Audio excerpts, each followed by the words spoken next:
Thank you. Hi, I'm April Wright.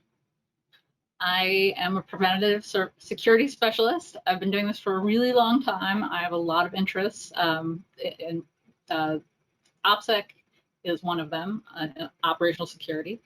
I have been through this process myself, so I know a lot about it, and I decided to write a talk about it after having gone through it because I'm sure that a lot of other people can benefit from it. So I should stipulate that I'm not a counselor, I'm not a doctor, I'm not trained for any of this. You can find me online at architectsecurity.org, and let's jump in.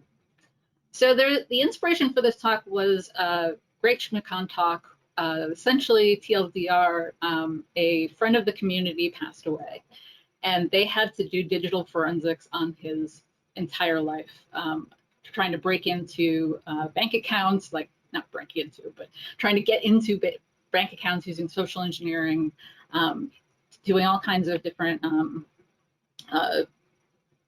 types of forensics to try to figure out where things were.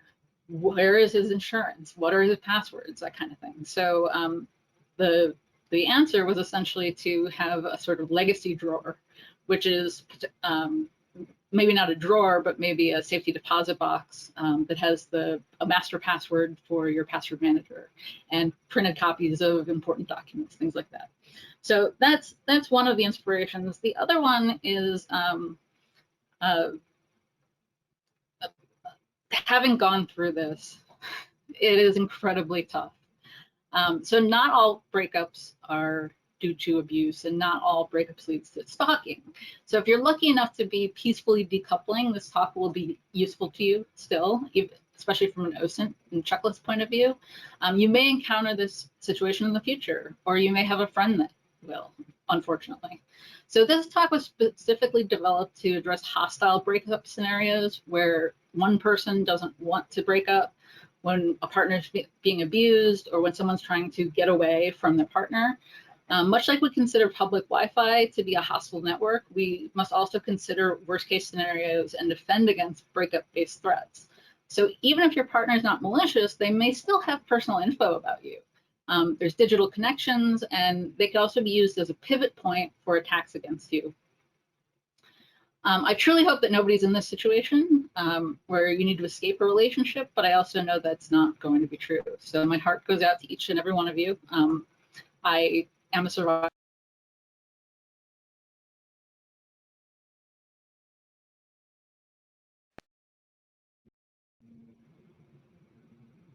I just got muted. Okay. So whether you're here for yourself or here to help a loved one, understand that these concepts and activities and challenges are difficult, really difficult, but you're here and that's a great step. So this is an official trigger warning. Not everyone's going to be ready to deal with this material. You may be a current victim of cyber stalking or abuse, or you may know somebody who is. This content is meant to inform and help, but it may not be easy for everyone to watch.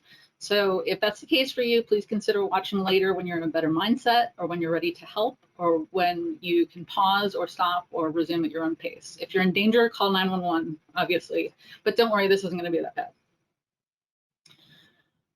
So more inspiration for this talk, some disturbing statistics. I can never say that word.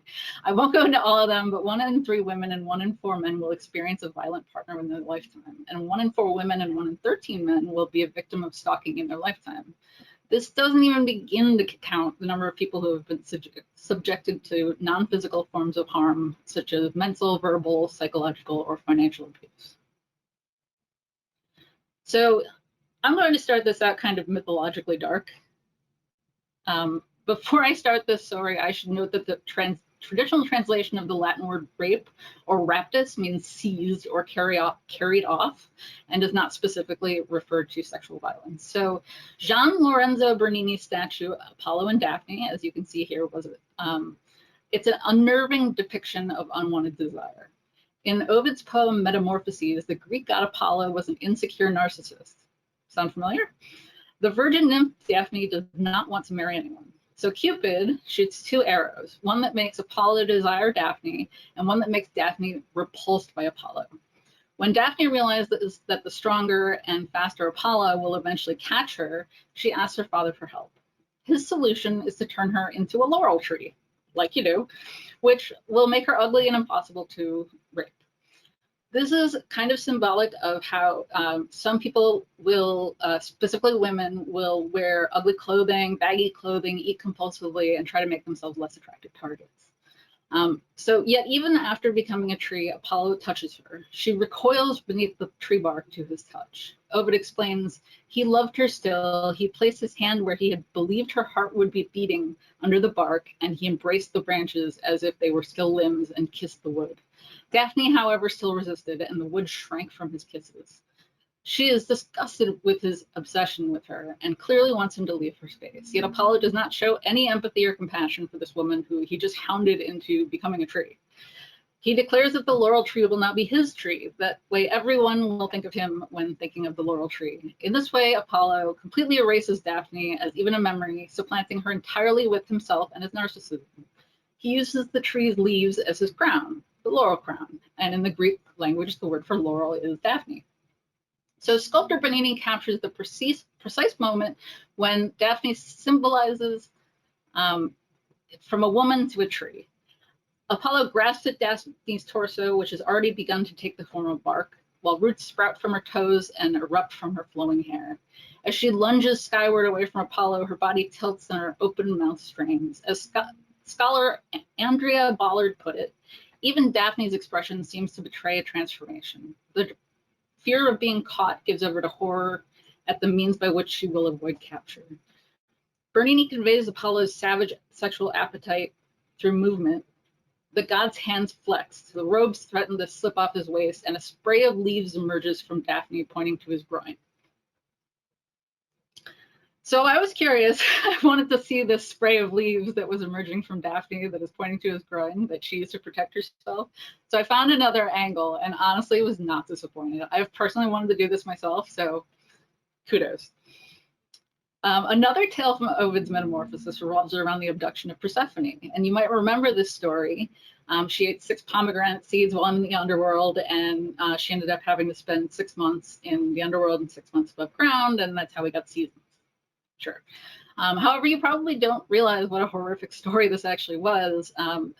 This is also a Bernini sculpture called Pluto and Persephone, and it harbors similar thematic concerns about unaccepted rejection, consent, and violence. So like Apollo and Daphne, the story and sculpture depict the savage sexual hunt of a goddess by a god.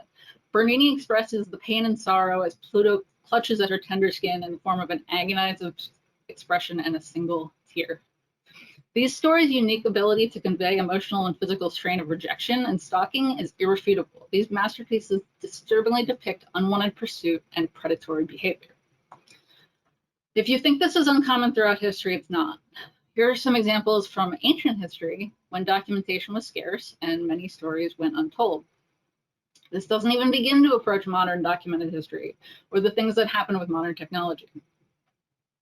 So why have I included these stories? Because relationship violence, threats, stalking, and beyond have been happening since the beginning of time, which doesn't make it right.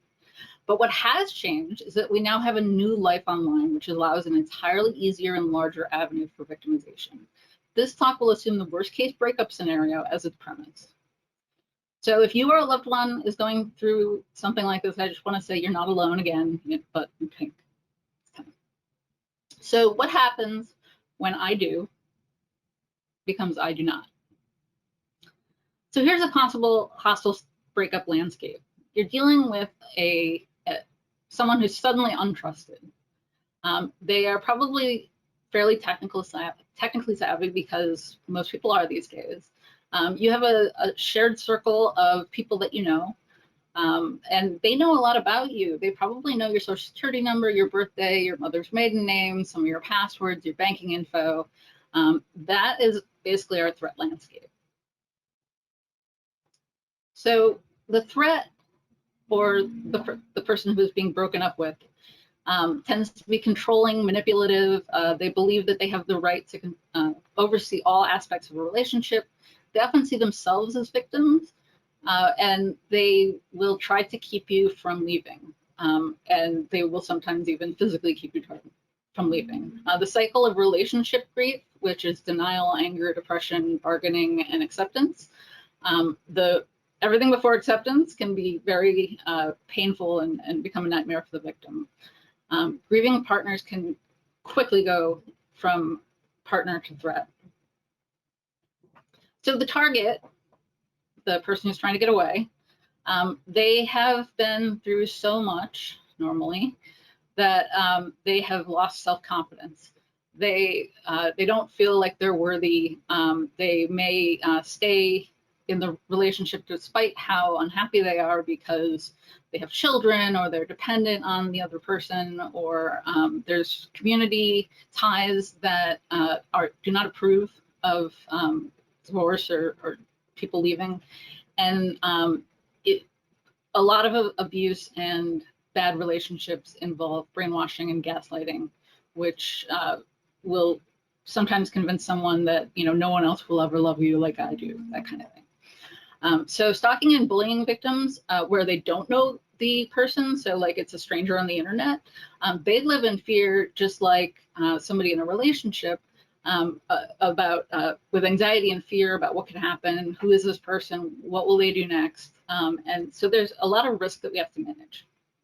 So personal risk management, the number one goal, safety, personal safety, keeping yourself safe and alive so that you can build a better life. The next step is protecting your privacy. Protecting your privacy can protect your safety, and we'll get into more of that later. Feeling in control is extremely important.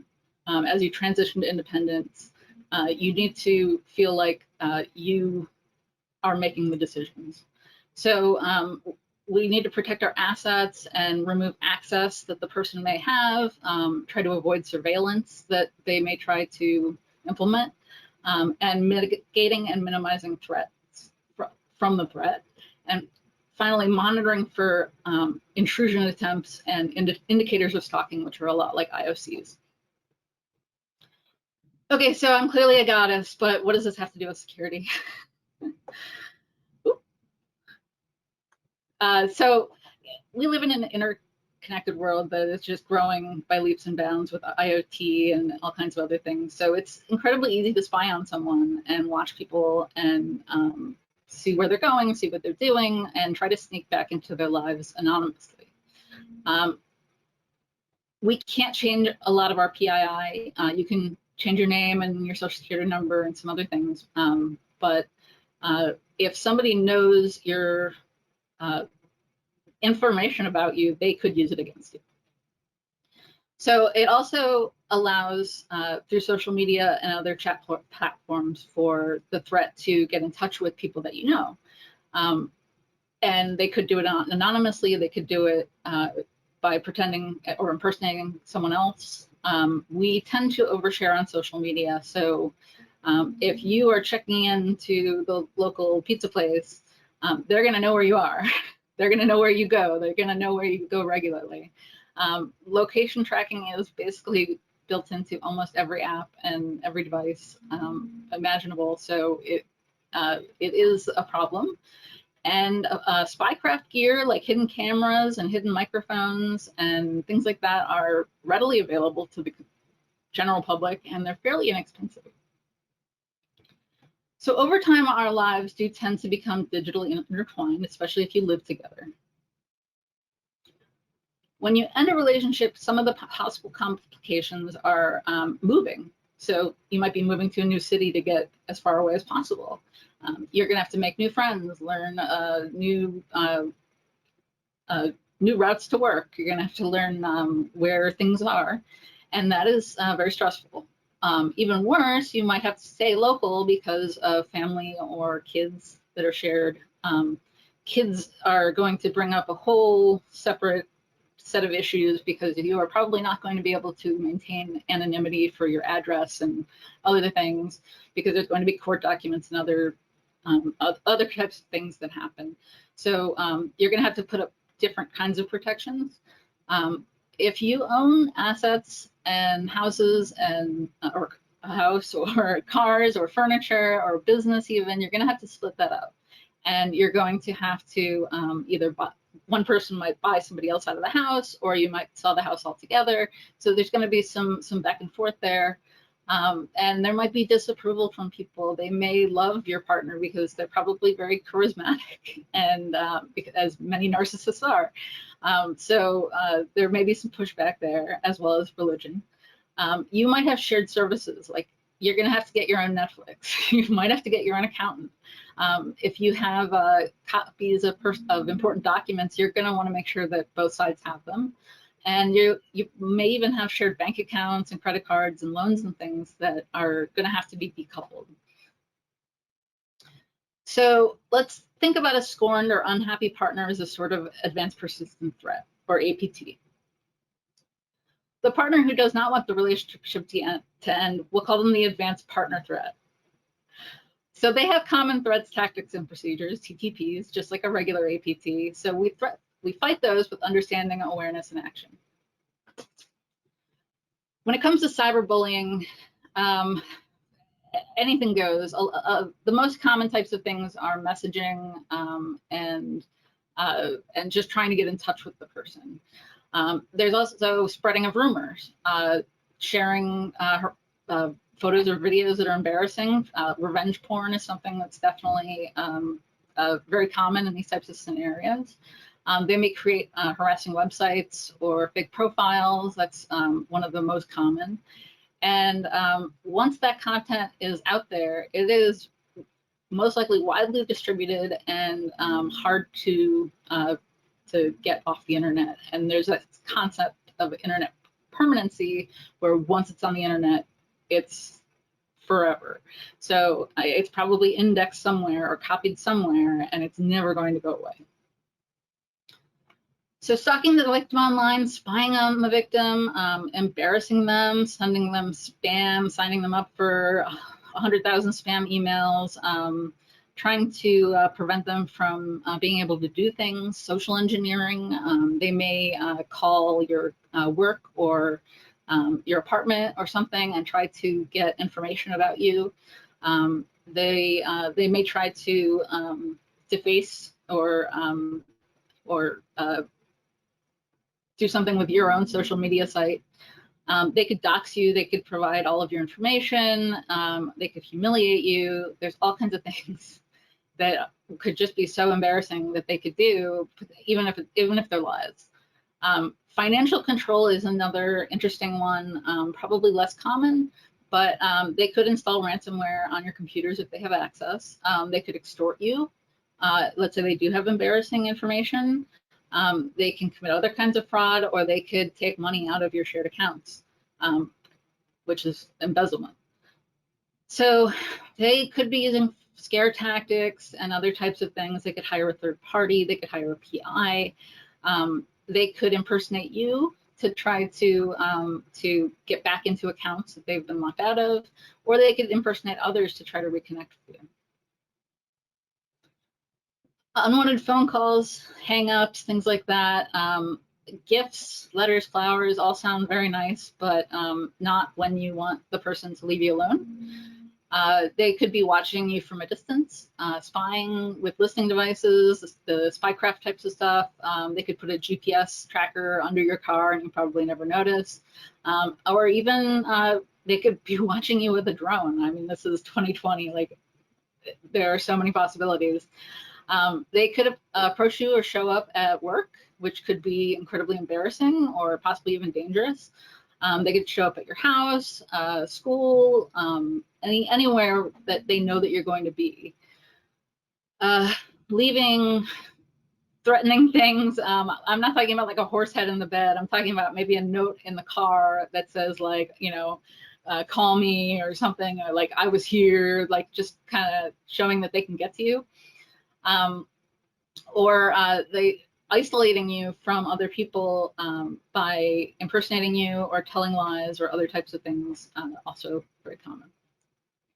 So cyberstalking is the crime of using the internet, email, or other electronic communications to stalk, harass, threaten another person. It most often involves sending harassing emails, instant or text messages, or social media posts, or creating websites for the sole purpose of tormenting the victim.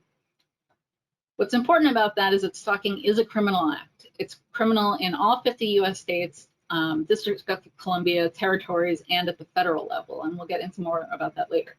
So it's usually a prelude to a more violent crime. So getting involved and intervening before it can become violence, rape, murder, or kidnapping, that kind of thing is really important. It is a serious problem, but unfortunately, until one of those things happen, the people who are prosecuted for this type of thing usually get the minimum sentences. So just to reiterate, the attacks tend to be victim manipulation, surveillance, social engineering, eavesdropping, spying, identity theft, trespassing, and these all have vectors that are both in-person and digital. So digital separation goals. Number one, safety. Number two, privacy. Making sure that you document any negative interactions, and we'll talk about why that's important later, and initiating a hard stop for all communications with them that is not business related, like you have to sign this paper so that we can sell the house, that kind of thing. And then setting up and monitoring for behavior that is not wanted. So some of the realities of separating, you may be scared at times. You may develop some paranoia that may linger and last for a while. You may do crazy things, seemingly crazy things, like closing all your blinds because you think that your partner has, you know that your partner has a drone and you're afraid that they're going to be watching you. You may have to ease out of the relationship, and you may need to be prepared to lie or distract or manipulate your APT to protect yourself. Whatever you have to do, you need to do it to keep your safety. So I'm calling this breakup craft because I think it's cute. So reclaiming your digital identity, moving towards individuality. The first step is not always the actual separation. There are some things you want to think about and do first. So even if you plan to flee in the night, consider the practical things that you can do before you leave to protect yourself. If you have to get away quickly, stay with someone who understands your situation and is willing to protect you. Teach them OpSec, or operational security, even if they don't understand. Don't go back for things. Things don't matter as much as your safety. Have a friend or family member go back to get things for you. Do not talk to the person. Cut all ties. They will try to manipulate you, gaslight you, convince you to go back. Make sure you have someone to talk to, someone who you can confide literally everything in, even if it's not the same person that you're staying with.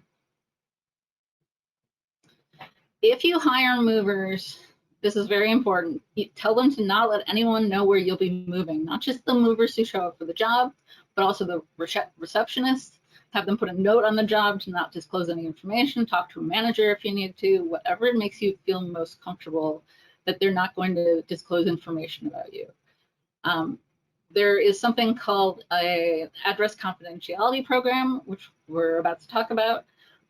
But PO boxes now have actual mailing addresses, street addresses, so that you can use them for certain things. So get a UPS box or USPS box or some kind of mail. There's some other ways that you can do it. You can, for people who like live in RVs and they don't have permanent residences, you can become a resident of like Texas, and you can have all your mail sent there, and you are essentially, you're being taxed at the Texas rate and some other things. So there's some interesting things like that that you can get into. So confidential address programs. Every state has one of these, mostly. Basically, it is a mail forwarding for you so that you never get mail sent directly to your home. You have it sent to this address, and then it is resent to you. If you buy a house, there is a paper trail to your location. So there are things that you can do, like start a living trust, or and have that by the house. Renting doesn't usually have that kind of paper trail, but if you're, very important, if you're going to look into address confidentiality, you have to do it before you move. You can't do it after. So access controls for identity. You want to change passwords on all your personal accounts, anything shared especially. Add multi-factor authentication anywhere that's possible, and use something on your phone versus something with SMS, because there are certainly ways to get second SIM cards for your phone using social engineering. So randomly generated passwords and password managers for all accounts. Never reuse passwords. Hopefully you know this, and ensure that you know the password recovery answers for all of your shared accounts. So like, what was their first dog, or what are the random answers to those things that they use. So make sure that you have all of those things, and then change all of the physical things in your home. So let's say you have a Wi-Fi. You want to change the name of the Wi-Fi, the password for the Wi-Fi, all of the IoTs in your home, that kind of thing. So just completely changing passwords all across the board. Login sessions are very dangerous. So when you log into like Alexa or Home, Google Home or Gmail or Facebook or Instagram or any of these kinds of things, these connections persist, so that you don't have to log in every time you connect to, you ask Alexa for something. So if you've ever logged into Facebook, that session could still be open somewhere. So this was a big oof for me. I had logged into Facebook on a shared computer and did not realize that it was still logged in. There was still access to my account to either post as me or read things that I had posted that were private, or messages, that kind of thing. So we're going to go into session detail in a minute. So before you change any passwords, look to see if the service has sessions that are open, and close all of them before changing passwords. You're going to have to re-log in, but it's the price that you pay. So social login is kind of a new concept. Basically, you go to a website and they say, oh, you want to create an account? Well, you can log in with Google, or you can log in with Twitter, or you can log in with Facebook, and then you don't have to remember another password. But there's a problem with that. So this is actually mine. I went in and looked at my apps and sessions, and sure, you know, there's only one app that's connected to Twitter. But then I noticed there was a login from San Francisco about a month ago, and I haven't been to San Francisco since RSA back in February. So I quickly closed that session. I don't know what the deal with that was, but it's gone now. In Facebook, you can do the same thing. Spotify, you know, I use that and I've shared that so that I can share music with friends. But, you know, I'm not using it for important things. So I also made sure that apps, websites, and games and other types of things were turned off. There's some more things under Facebook for business integrations, and I'm not really sure how that differs from SSO, but I just went through all of my settings and checked to make sure that they were not allowing personalized ads and other types of things. Google also has something similar. So you basically click on your face in the top right corner, and then it'll show you your devices, and you can review all of those. Make sure that none of them are your APT's device. I found this, just like on Twitter, I found this thing, this grammar checker, and I was like, I don't remember installing this, so I just removed it. No big deal. There's some other things that you can have an account linked to, and there's a security checkup. So there's Google has a lot of tools for locking down your account. So I suggest just playing around in there and trying to see what is available and what's linked, and making sure that you're minimizing that. Instead of using social login, use app passwords if possible. So like Google makes it so that on my iPhone, I can have my Google account for YouTube have a special password, so that all of my devices can have separate passwords. And that's an extra layer of security. Social logins are convenient. You don't have to remember another password. You don't have to put something else in your password manager, but you're also sharing all of the data from the third party back to the social network. And if you're paranoid about how much data the social network already has, this is not going to help. So it takes like 30 seconds to create a new password and put it into your password manager. Facebook should not be your password manager. That's just silly. It will maybe go away one day. It may be unavailable. Just do it the right way and put it in your password manager. So device security. Location services, just disable them completely if you are currently being stalked or have some kind of cyber bullying or hostile breakup situation. If you go to tacobell.com, you can enter your zip code manually. They don't have to know your precise location. There's almost no reason to turn them on except maybe for Macs or something like that, especially if you're dealing with a stalker. So consider disabling the Find My Phone feature.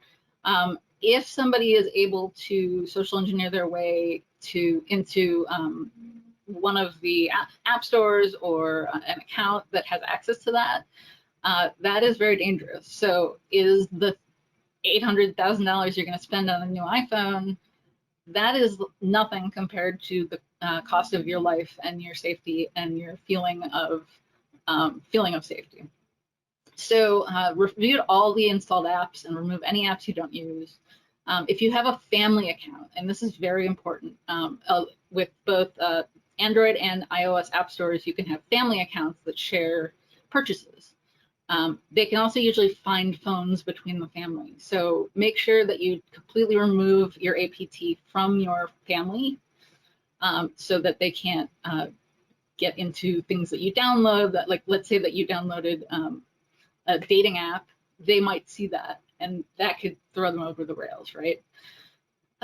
So encrypt your computers and devices. Make sure that you have encrypted hard drives, encrypted phones, anywhere that you can encrypt things, encrypted. And here's a really good link about how to do that. More device security, get a new phone number. You can get a voice over IP phone number. Change your mobile number. If you have a home number, change it. A lot of people don't. Get a voice over IP number that will forward to your actual cell phone number. They are actually pretty good, like Google Voice is actually pretty good at stopping spam, as well as being able to block numbers really easily. Get a new SIM card and change your mobile provider. That could be another thing that you might want to do, just so that they don't know who to contact to try to do like a clone SIM attack. Add a PIN to the provider so that they, like a verification code, so that that only you know, so that that's different than anything you've used before, to prevent different types of things from happening, like forwarding or changing billing or giving away billing information. Biometrics, just remove them altogether when you're in a stalking situation, especially fingerprints. They can be used while you're unconscious, and I know that's really dark, but it's true. And then use a VPN on all of your devices. Make sure it's one that's offshore and doesn't log. So OpSec. You may want to change your name and or social security number.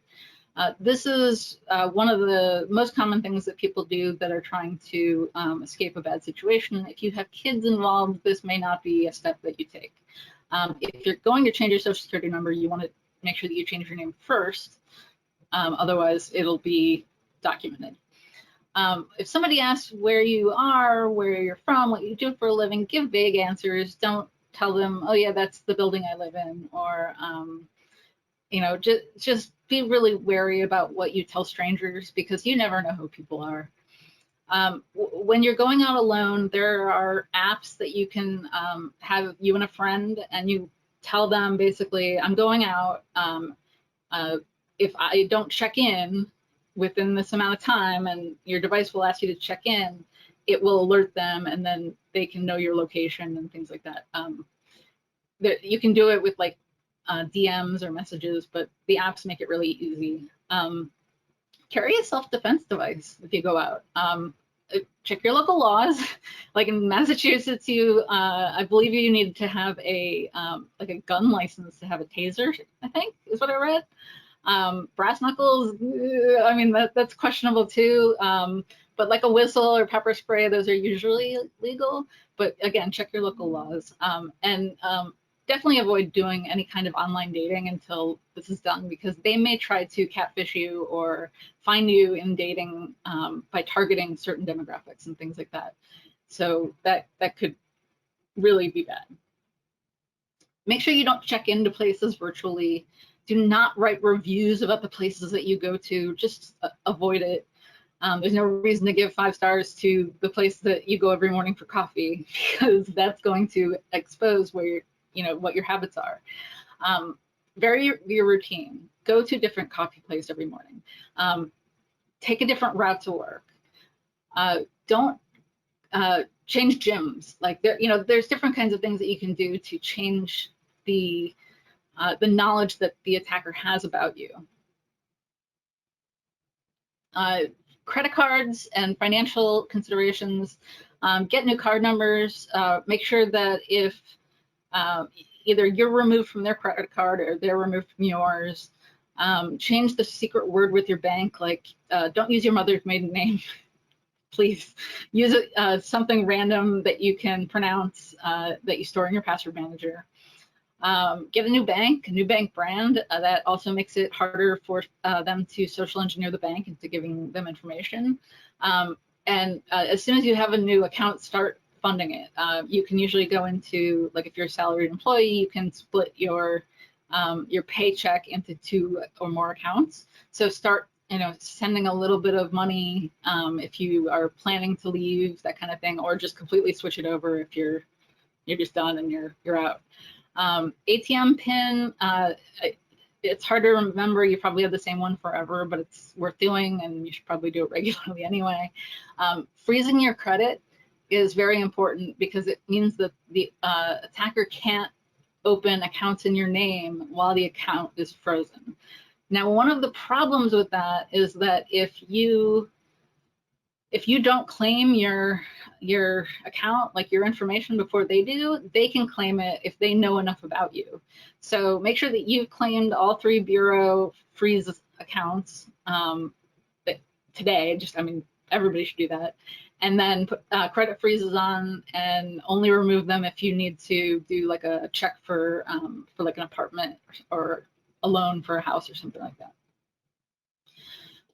Social media, oh my gosh. So just assume anything posted online could be public at any time.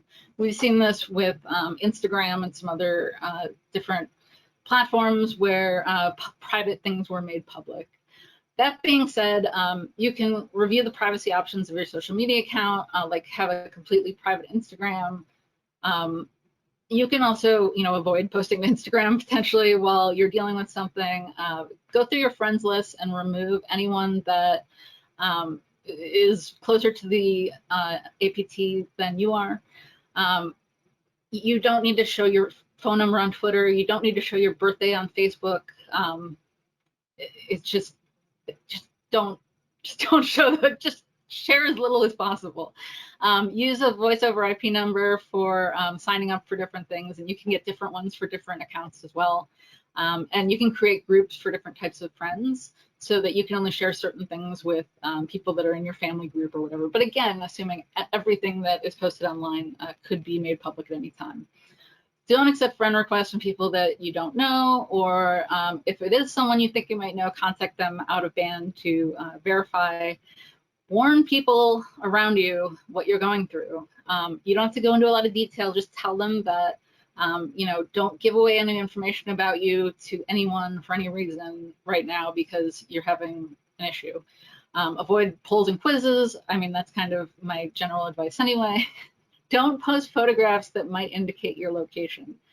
This is like one of the #1 OpSec things, is when you take a photo, look in the background, look in the reflections, look for landmarks, anything that could expose where you are, as well as making sure that when you share your data, and iPhone has a new feature for this, you share it without without the location data. And if you have location data turned off, it won't even be part of the photo anyway. Don't overshare private events, thoughts, locations, and you can go back and limit old posts too. One thing that I do frequently is OSINT myself. So I look at my own footprint, and it's kind of beyond the scope of this talk. I use Maltego. I close information exposure points that, like old accounts. I found like an old Tumblr account once, and I'm like, I don't use that. So to totally delete it. You can hide, unsubscribe, and go to like these people search sites, and you can opt out. Sometimes you have to give them more information than they may already have, but it's worth it to get it removed from the general public. This is not going to keep like, you know, the government from finding you, but this is going to keep like the average person from being able to find you on the search sites. I personally spend about an hour a week doing this, maybe every 2 weeks. So there's a great resource from inteltechniques.com where it gives a list of all the search sites and how to opt out. There's also a privacy checklist from Intel Techniques. Michael Basil has some fantastic resources, so definitely check these out. Protect your life, cover your tracks, trust but verify, change all physical locks as well as your passwords. Create an air gap between shared personal networks. So, you know, friends of his, friends of yours, friends of theirs, friends of yours, I should say. And warn others in writing if you're in danger. So I once told my boss, if I don't show up for work, send help. Like if I don't call you or show up for work, I'm in trouble. Here's some information about changing your social security number. Like I said, if you're going to change your name, do it before you apply for a new number. I don't know how this works in UK or other parts of the world. Sorry. So detection. You can set up new login notifications for important websites, notifications for withdrawals from or payments from your bank.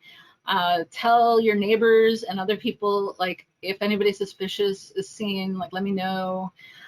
You can set up personal surveillance like body cameras or you know, household cameras, things like that. You may give up some privacy for that, but if something happens, there's a record.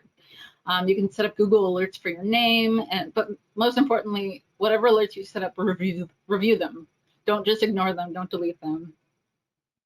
So some indicators of compromise are unexpected new login notifications, unexpected bank transfers.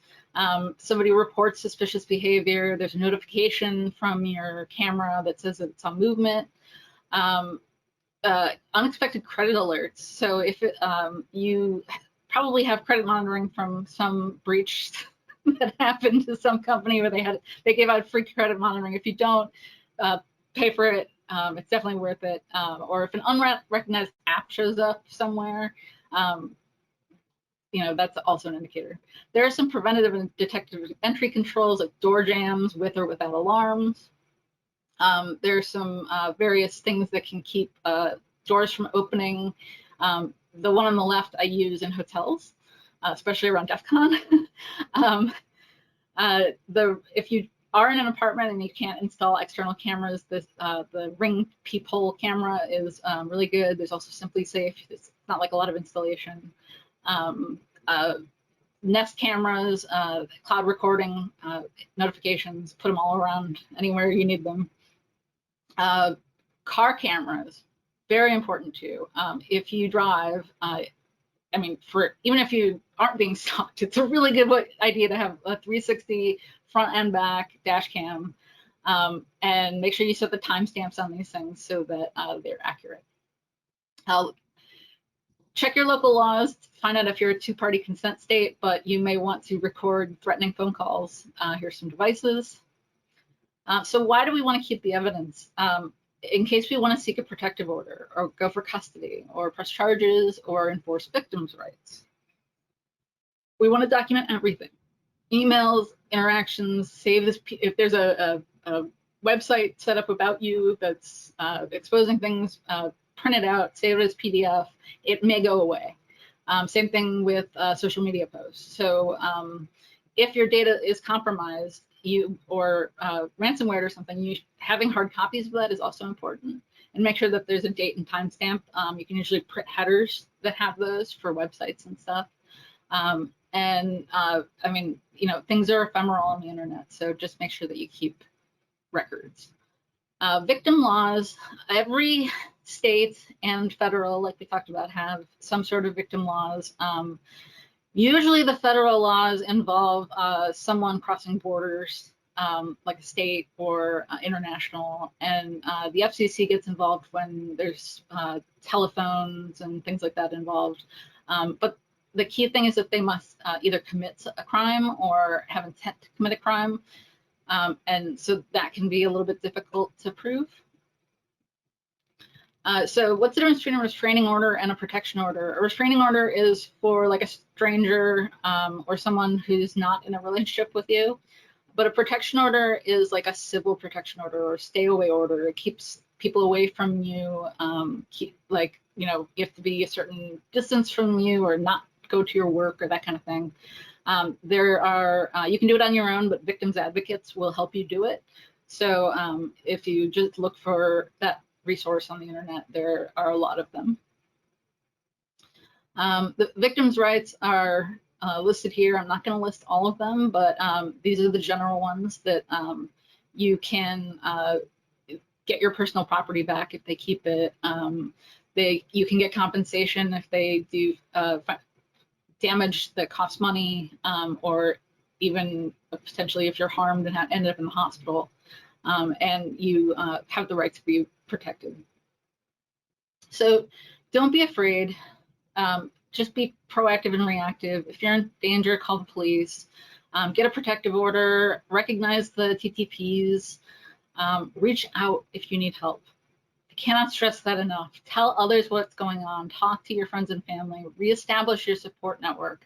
One of the keys to getting out of a relationship, there's two. One is determination, and the other is having a support network.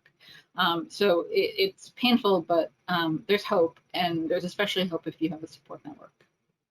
So trolls, just ignore them. It's another form of cyber stalking and bullying. Don't feed them, just ignore them. So why do people do these things? I don't know. It's usually because they don't want to be hurt, so they hurt you. It's kind of backwards and broken. The grief cycle for yourself to speed it up, therapy. I highly recommend therapy. Just making changes, hard work. It's gonna take time. Disconnecting from the person, it's still gonna take time. Meeting new people and like trying life hacking and other types of things are also useful.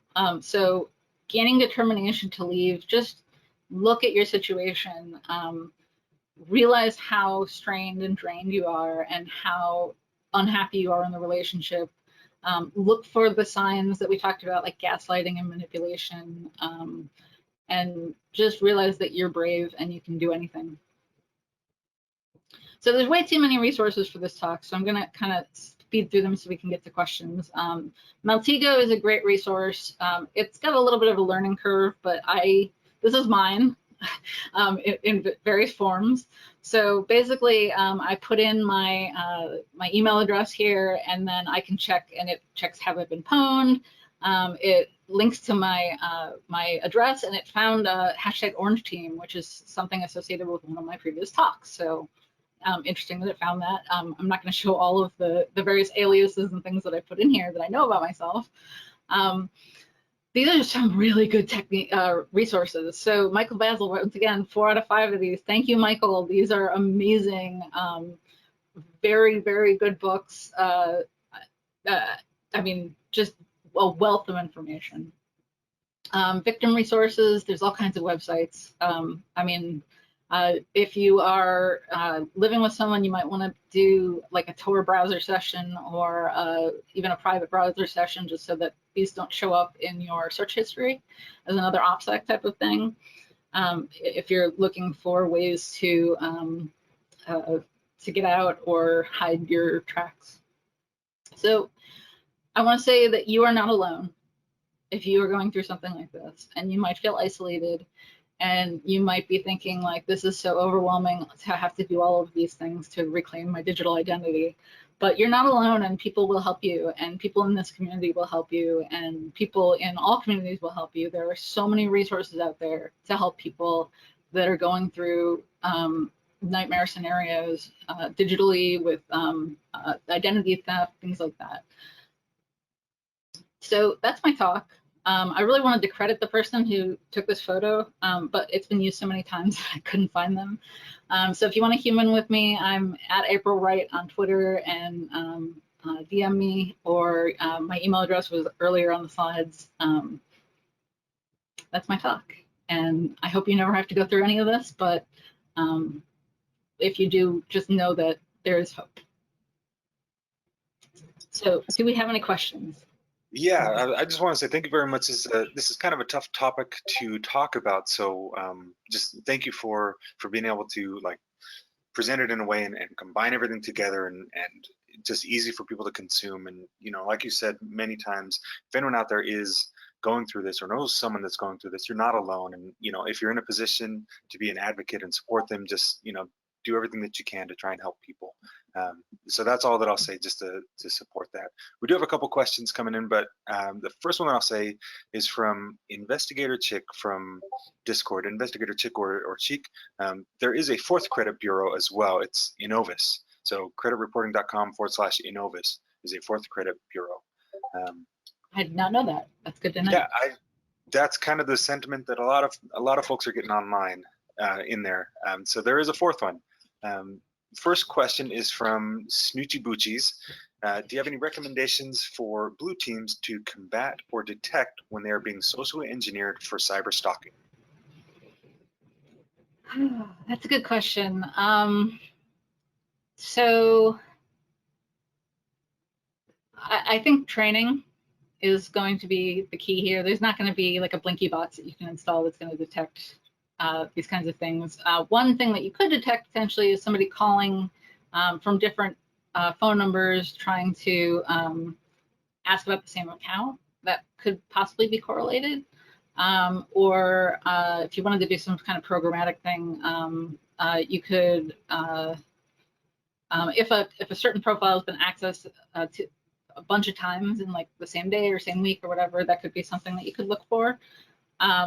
But I think training and just understanding the kind of, so there's certain ways that people will do things, like they'll give you a little bit of information and then you give them a little bit of information, then they call back again and they have more information. So just understanding how that works, and just because somebody gives you a little bit of information doesn't mean that they are who they say they are. So that, I think that training is the most important thing. There's some correlation that you can do, correlation that you can do with like if you're putting all these things into like a log manager or something. But yeah, just awareness. Great. Another question is from the same person. Opinions on sites and services like Delete Me, Reputation Defender, etc. I've never personally used them because I want to be in control of what information I provide to the sites that have all of that information. On the other hand, on the other hand of that coin is that they have more automated ways to do it, and they probably know about all of the new people finder sites and advertising sites and things like that. So they usually cost a lot of money. So it's kind of dependent on your situation. It's like, do you implement the freeware version, or do you buy the off-the-shelf software, and it's sort of like a black box where you don't know what's going on, or are you in control? But I could have human error, and I may not know about all of the sites that are out there. They may be watching dark web for compromised emails and passwords and things like that. That your password manager should be able to do that. But it depends. It depends on how private you want to be, because let's say that company got breached, then they would have all of your information, and it's another layer, like having a a password manager, basically. It's who do you trust, who do you want to have your information, and how much control do you want to have over it. Awesome, thanks. Another question from JMCG. In a slide about Google account security, you mentioned apps with access to your account. Your example, surprise, was a grammar checker, which is a pretty scary vector for persistent stalkerware. 2 questions about that. First, do you know if Google makes any effort to identify apps in their ecosystem that are effectively stalking, especially those that present a benign purpose, like checking grammar? And then number 2, can you think of any other services which have this kind of third-party app integration that we should be aware of? And then also just wanted to add in, great talk. Thank you. Yeah, that's a good question. I don't know about what they do internally to vet their apps. A lot of the, I shouldn't say a lot, some app stores of marketplaces do vet their vendors. Some have so many that it's impossible. So I think pretty much anybody can implement the Google single sign-on social login kind of thing. So I don't think they're really checking every single website that's using it. It could be a malware site or something. They may have some sort of back-end thing looking at what same kind of way that you have like URL filtering and stuff like that. They may be doing a little bit of that, but I think it's better to just check on it regularly. Yeah, I mean, I'm sure that I signed up for this stupid grammar thing. Like, I'm sure that it was me. It's just I don't remember doing it, and I don't think it was malicious at all. It was just surprising to see it there, which is why I included it, because I mean, even I am susceptible to this type of stuff. But yeah, anything that's a keylogger, yeah, that is very suspicious. I would think that anything that would want to have access to your email, oh my gosh, no.